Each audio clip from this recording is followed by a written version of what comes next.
Stop doing mental math to calculate ages.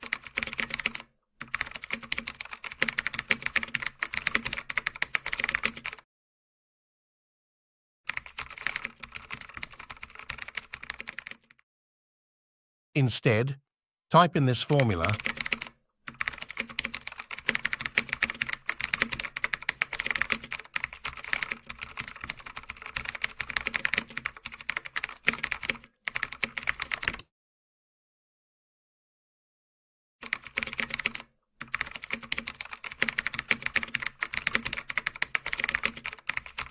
Y represents full years elapsed.